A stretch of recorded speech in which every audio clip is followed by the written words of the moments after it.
بسم اللہ الرحمن الرحیم۔ ان اللہ و ملائکتہ یصلون علی النبی یا ایہا الذین آمنوا صلوا علیہ وسلموا تسلیما۔ امام الانبیاء حضور تاجدار مدینہ صلی اللہ تعالی علیہ وسلم کی ذات مقدسہ پر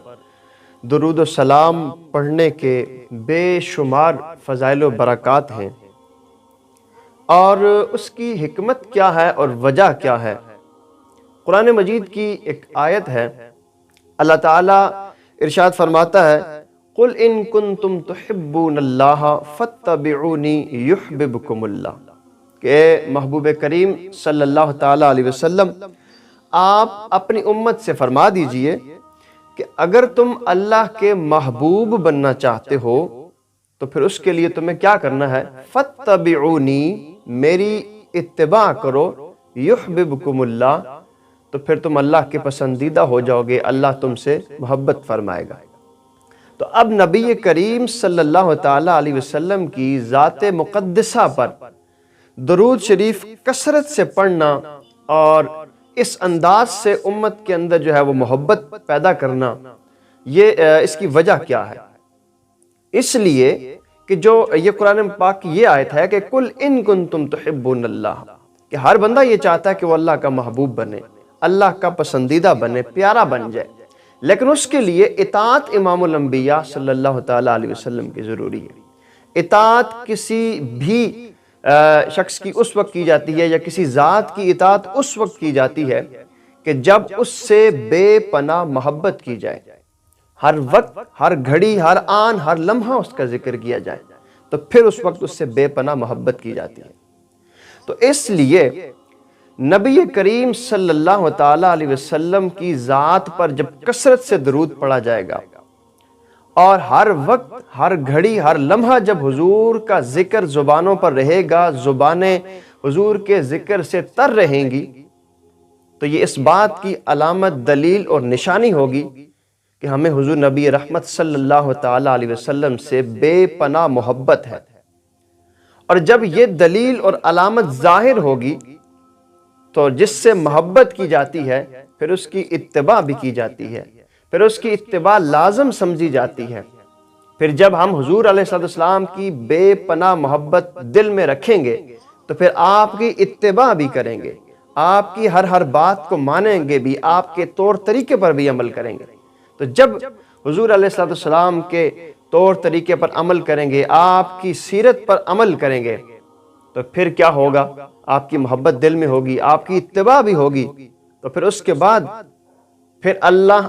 اپنا محبوب بنا لے گا۔ پھر جو بندہ یہ سارے کام کرے گا تو اللہ تعالیٰ کا وہ محبوب بندہ بن جائے گا۔ تو اس لیے نبی پاک صلی اللہ تعالی علیہ وسلم کی ذات پر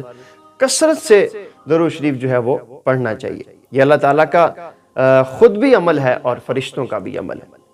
تو اس لیے اگر کوئی بندہ یہ چاہتا ہے کہ وہ اللہ کا محبوب بنے تو اس کو نبی پاک صلی اللہ علیہ وسلم کی ذات پر درود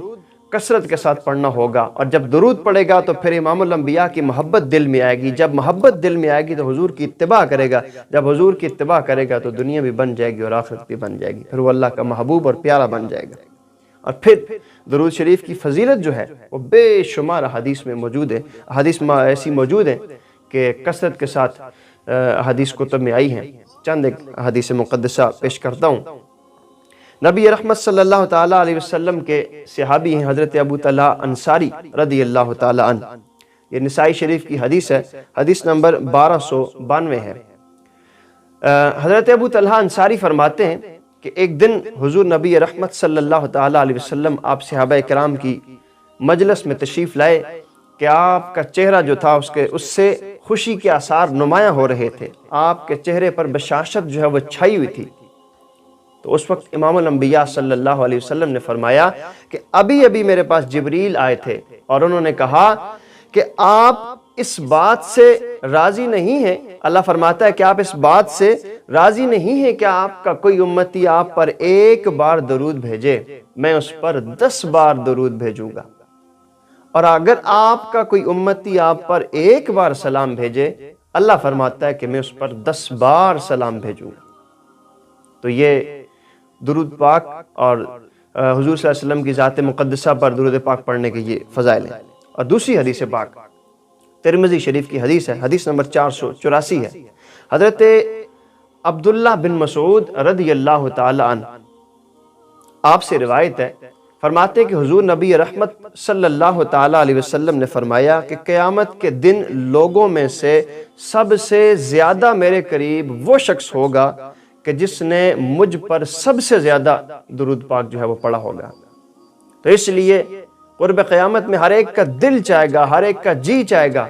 کہ مجھے حضور کا قرب نصیب ہو۔ تو اس قرب کو پانے کے لیے آج دنیا میں حضور علیہ السلام کی ذات پر کثرت سے درود السلام کے نذرانے پیش کیجیے۔ اور حضرت انس رضی اللہ تعالیٰ عنہ سے روایت فرماتے ہیں کہ حضور امام الانبیاء صلی اللہ تعالیٰ علیہ وسلم نے فرمایا کہ جو بندہ مجھ پر ایک بار درود بھیجتا ہے، اگر وہ اللہ کی بارگاہ میں قبول ہو جائے تو اللہ تعالیٰ اس کے 80 برس کے گناہ جو ہے وہ معاف فرما دیتا ہے۔ مسند امام احمد کی حدیث ہے، ایک پیش کرتا ہوں، حدیث نمبر ہے 6766۔ حضرت عبداللہ بن عمر رضی اللہ تعالی عنہ آپ فرماتے ہیں کہ امام الانبیاء صلی اللہ تعالی علیہ وسلم نے فرمایا کہ جو بندہ نبی رحمت صلی اللہ علیہ وسلم کی ذات پر ایک بار درود پڑھتا ہے، اللہ اور اس کے فرشتے اس شخص پر 70 بار درود پڑھتے ہیں۔ اللہ اور اس کے فرشتے اس پر 70 بار درود جو ہے وہ بھیجتے ہیں۔ تو اس لیے درود پاک ایک ایسا عظیم وظیفہ ہے، اگر کوئی بیمار اس کو پڑھے تو وہ شفا پائے، اگر کوئی مقروض اس کو پڑھے تو قرضے سے خلاصی پائے، اگر کوئی شخص کسی بھی مصیبت اور غم کے اندر ہو تو وہ اس سے نجات پائے، اس کی دنیا بھی بہتر ہو، اس کی آخرت بھی بہتر ہو۔ اور ایسا کامل ترین وظیفہ کہ جو خود اللہ تعالیٰ نے فرمایا کہ آپ کا رب بھی آپ پر درود بھیجتا ہے، اور فرشتے بھی جو ہے اللہ کے جو نورانی مخلوق ہے وہ بھی آپ پر درود بھیجتے ہیں۔ سیدی اعلیٰ حضرت رحمت اللہ تعالیٰ علیہ نے کس خوبصورت پیرائے سے اس کی تشریح فرمائی کہ نبی پاک صلی اللہ علیہ وسلم کی ذات مقدسہ جو ہے وہاں پر لگاتار فرشتوں کی جو جوک در جوک فوجیں ہیں، 70,000 کی جماعت صبح آتی ہے اور 70,000 کی جماعت جو ہے وہ شام کو آتی ہے۔ کوئی لمحہ، کوئی سیکنڈ ایسا خالی نہیں ہوتا کہ جب آپ صلی اللہ علیہ وسلم کی ذات مقدسہ پر وہ درود جو ہے وہ نہ بھیج رہے ہوں۔ لیکن جو فرشتے صبح آتے ہیں اور 70,000 شام کو آتے ہیں، پھر قیامت تک ان کی باری نہیں آتی۔ لیکن خوش نصیب ہیں حضور صلی اللہ علیہ وسلم کے امتی اور وہ غلام کہ جو جب چاہیں، جس وقت چاہیں حضور کی ذات پر درود و سلام کے نذرانے پیش فرمائیں۔ سیدی اعلیٰ حضرت فرماتے ہیں کہ چھائے ملائکہ ہیں لگاتار ہے درود، چھائے ملائکہ ہیں لگاتار ہے درود، کہ بدلے ہیں پہرے بدلی میں بارش درر کی ہے، کہ فرشتے جو ہیں وہ لگاتار آ رہے ہیں، پہرے بدل رہے ہیں، لیکن جو موتیوں کی بارش ہے، درود کی بارش ہے، وہ جو درود و سلام کی کثرت ہے، اس سے کوئی سیکنڈ، کوئی لمحہ جو ہے وہ خالی نہیں ہے۔ اور فرماتے ہیں کہ 70,000 صبح ہیں، 70,000 شام،